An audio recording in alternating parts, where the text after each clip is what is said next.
ইউএসএতেই 150 মিলিয়নেরও বেশি মানুষের কাছে লিমিটেড ট্রান্সপোর্টেশন আছে, তার মানে প্রায় অর্ধেক জনসংখ্যা। আর এমনকি পৃথিবীর গরিব দেশগুলোতে ট্রান্সপোর্টেশনের ঘাটতি আরো অনেক বেশি। 1 বছর আগে যখন আমরা কেনিয়াতে শুদ্ধ পানীয় জলের ঘাটতির কথা জানতে পারি, তখন আমরা ওয়াটার ডেলিভারি যারা করে তাদেরকে অনেক বাইকস দিয়েছি, কারণ তারা প্রতিদিন 10 মাইলেরও বেশি ভারী সাইকেল নিয়ে যাতায়াত করে মাত্র $7 করে রোজগার করবার জন্য। কিন্তু এখন নতুন বাইকের ফলে ওরা অনেক বেশি যাতায়াত এখন করতে পারছে, যা তাদের পরিবারের রোজগারকে অনেকটা বাড়িয়ে তুলেছে। এখন কাজ করতে অনেক সুবিধা হয়।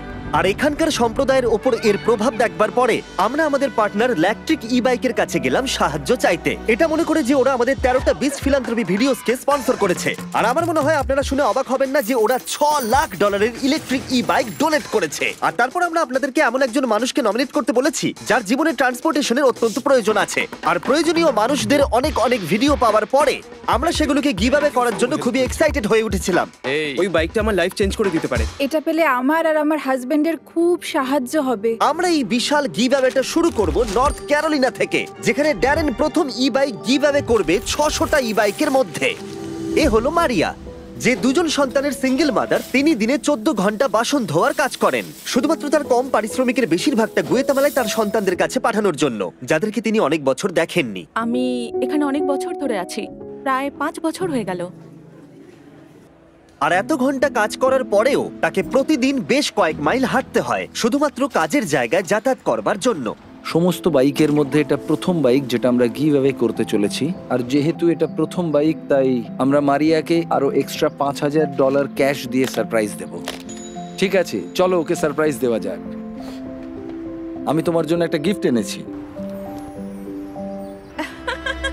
মারিয়া আমাদের বলল যা কিছু ওর কাছে বেঁচে যায় সেগুলো গ্রামের গরিব বাচ্চাদের খাওয়াবার জন্য দান করে দেয়।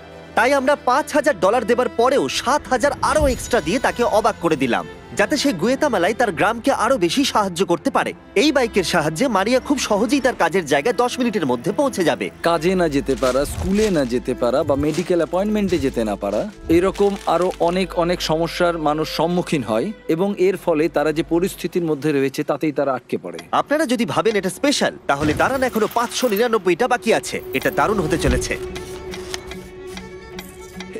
এটা কি? এই দেখো, এটা এসে গেছে। দারুণ দেখাচ্ছে। আমি এখন অনেক সময় বাঁচাতে পারছি। তোমাদেরকে অনেক ধন্যবাদ। এবার আমরা কনরাডের সাথে দেখা করলাম। তাকে প্রতিদিন 4 ঘন্টা হাঁটতে হয় তার কাজের জায়গায় পৌঁছানোর জন্য। আমি এমন একজন ব্যক্তি যাকে সপ্তাহে 80 ঘন্টা কাজ করতে হয়, কিন্তু আমার কাছে যাতায়াতের কোনো ব্যবস্থা না থাকায় 40 ঘন্টাটাও আমার কাছে খুব চ্যালেঞ্জিং হয়ে ওঠে। আমি একদিন আমার নিজের ব্যবসার মালিক হতে চাই, আর যাতায়াতটা যদি আমার ক্ষেত্রে আরেকটু সুবিধার হতো তাহলে আমি আমার লক্ষ্যে খুব সহজেই পৌঁছতে পারতাম। কনরাডের গল্প বলে দিচ্ছে ওর ট্রান্সপোর্টেশনের কতটা প্রয়োজন আছে। ও, এ কি?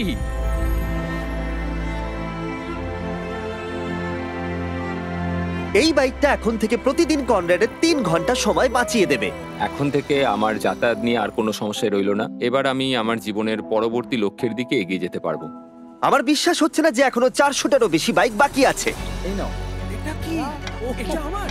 এটা বাইকটাকে একবার দেখো। ও ভাই, thank you mister Beast. Thank you so much. Thank you very much. आपको नहीं पता है मेरे लिए कितना मायने रखता है। এটা তো দারুণ। Thanks. Thank you. Thank you, এতে আমার অনেক সাহায্য হয়েছে। তারপর আমরা অ্যামান্ডা আর সুসানের সাথে দেখা করলাম। এনারা ইন্টারফেথ রিফিউজি সেন্টারের হয়ে কাজ করেন, যারা তাদের জীবন উৎসর্গ করেছে হাজারেরও বেশি রিফিউজিকে সাহায্য করবার জন্য, আর তাদের স্বাভাবিক জীবনযাপনের জন্য অনেক কিছু দান করেছেন। ওরা তাদের সংস্কৃতি, ভাষা, এমনকি পরিবারকেও ছেড়ে দিয়েছে। আমরা তাদের জীবনের সবচেয়ে খারাপ সময় দেখাশোনা করতে পেরেছি। আর এত চেষ্টা সত্ত্বেও ট্রান্সপোর্টেশনের অভাব অনেকটা প্রতিকূল করে তুলেছে রিফিউজিদের সভ্য সমাজের অংশ হয়ে উঠতে। ওদের কোথাও যাওয়ার জন্য ভলেন্টিয়ার আর কর্মচারীদের উপর নির্ভরশীল হয়ে থাকতে হয়। একটা ভালো ট্রান্সপোর্টেশন অনেক রিফিউজির জীবন বদলে দিতে পারে। তাই আমরা 10টা ইলেকট্রিক বাইক রিফিউজি সেন্টারে ডোনেট করার সিদ্ধান্ত নিলাম। এই বাইকগুলো রিফিউজিদের সাহায্য করবে ঘুরে বেড়াতে, তাদের কাজে যেতে, এমনকি সমাজের সাথে মেলামেশা করতেও। আমরা অনেকটা করে ফেলেছি, কিন্তু এখনো 200টা বাইক গিভঅ্যাওয়ে করা বাকি আছে, যার মূল্য হতে পারে প্রায় $2 লাখ। আর আমি জানি না কেন ওরা আমাদেরকে এই বাইকগুলো ফ্রিতে দিচ্ছে। Shout out electric bike. চলো বাকিদেরকে সাহায্য করি। বক্সটাকে একবার দেখো। এটা এসে গেছে। Thank you Beast philanthropy. Thank you mister beast.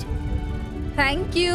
আমি বাইকটা স্নোয়ের মধ্যে চালিয়েছি আর এটা দারুণ ছিল। তোমরা আমার জীবন বদলে দিয়েছো। আমি শুধু বলতে চাই থ্যাংক ইউ। আমি এখন যেখানে খুশি যেতে পারি। Thank you mister Beast. Thank you mister Beast. Thank you mister Beast. এটা দেওয়ার জন্য অনেক ধন্যবাদ। আমি তোমাদের কাছে কৃতজ্ঞ। তোমাদের সবাইকে অনেক অনেক ধন্যবাদ। আর এখন সময় আমাদের শেষ ই বাইকটা দেবার। এ হলো রেজনাল্ড। ইনি 12 বছরেরও বেশি এই কমিউনিটি সেন্টারে আছেন আর মানুষদেরকে সাহায্য করছেন। আমি আমার মেয়েদের আর আমার নাতি নাতনিদের কাছ থেকে অনুপ্রেরণা পাই।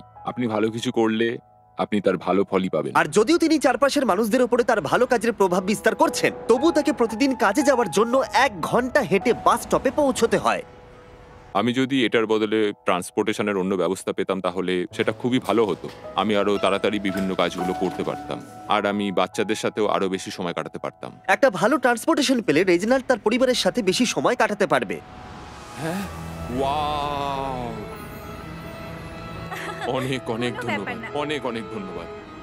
ইলেকট্রিক ই বাইকের এই অসামান্য ডোনেশনের ফলে আমরা সুযোগ পেয়েছি মানুষকে সেই অপরচুনিটি দেওয়ার, যাতে তারা তাদের যাতায়াত ব্যবস্থাকে আরো মসৃণ করে তুলতে পারে। ইলেকট্রিক ই বাইক প্রতিবারের মতো এবারেও এগিয়ে এসেছে। যদিও ওরা কিছু চায় না, শুধু মানুষদেরকে সাহায্য করতে ওরা আমাদের সাহায্য করে। আর এই ভিডিওতে ওরা আমাদের $6 লাখ বাইক দিয়েছে। আর আপনারা যদি ভাবেন সত্যিই কোনো ব্র্যান্ড মানুষদের সাহায্য করার কথা ভাবে কিনা, তাহলে আপনারা ইলেকট্রিক ই বাইকের কথা মনে করবেন। যদি কোনো ব্র্যান্ডকে আপনি সাহায্য করতে চান তাহলে এদেরকে করুন, আমাদের সাবস্ক্রাইব করুন, না হলে ড্যারেন কাঁদবে। প্লিজ আমাকে কাঁদতে দিও না।